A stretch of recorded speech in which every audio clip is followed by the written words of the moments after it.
എല്ലാം പോയി കയറിയിട്ടും ഇത് കഴിച്ചുകൊണ്ടാണ് ഞാൻ തരുന്നത്. എനിക്ക് കോവിഡ് വന്നില്ല. സുദർശന ടാബ്ലറ്റ്സാണ് ഇപ്പോഴും ഞാനത് എൻ്റെ ബാക്കി ഇരിപ്പുണ്ട്. മൂന്നാമതൊരു അനുഭവം കൂടി പറയും. ആ മൂന്നാമത്തെ അനുഭവം മുഖ്യമന്ത്രി ഞാനും കൂടെ ബന്ധപ്പെട്ടത്. കോവിഡ് വന്നപ്പോൾ വലിയ രൂപത്തിലുള്ള മുൻകരുതലുകൾ. ഒരു ദിവസം രാത്രി മുഖ്യമന്ത്രി എന്നെ വിളിച്ചു. കോട്ടയത്ത് ബിഫ എന്ന് പറയുന്ന ഒരു മരുന്നുൽപാദന കമ്പനി ഉണ്ട്. എന്നാൽ അവിടെ സുദർശനം എന്ന് പറയുന്നൊരു ടാബ്ലറ്റ് ഉണ്ടോ എന്ന് അന്വേഷിക്കുക. നമുക്ക് കോവിഡിന് ഒരു പ്രതിരോധം എന്ന രൂപത്തിൽ കഴിക്കാൻ കഴിയുന്നതാണ്. അപ്പോൾ എനിക്കങ്ങനെയാണെങ്കിൽ അവിടുന്ന് സംഘടിപ്പിച്ച് കൊടുത്തു. എന്നിട്ട് ആ വായത്തന്നെ മുഖ്യമന്ത്രിയോട് പറഞ്ഞു, വാസ്തവനും കഴിച്ചോന്നും പറഞ്ഞത്. അപ്പോൾ ഞാൻ അദ്ദേഹത്തിന് പ്രത്യേക ദിവസം തന്നെ ബിഫയിലെ എൻ്റെ സുഹൃത്താണ് എൻ്റെ ഉൽപ്പാദകൻ.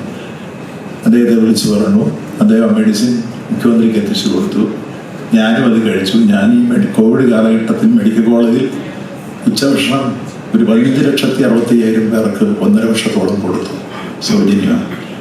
ആ കോവിഡ് രോഗികളുടെ ഇടയ്ക്ക് എല്ലാം പോയി കയറിയിട്ടും ഇത് കഴിച്ചുകൊണ്ടാണ് ഞാൻ തരുന്നത്. എനിക്ക് കോവിഡ് വന്നില്ല.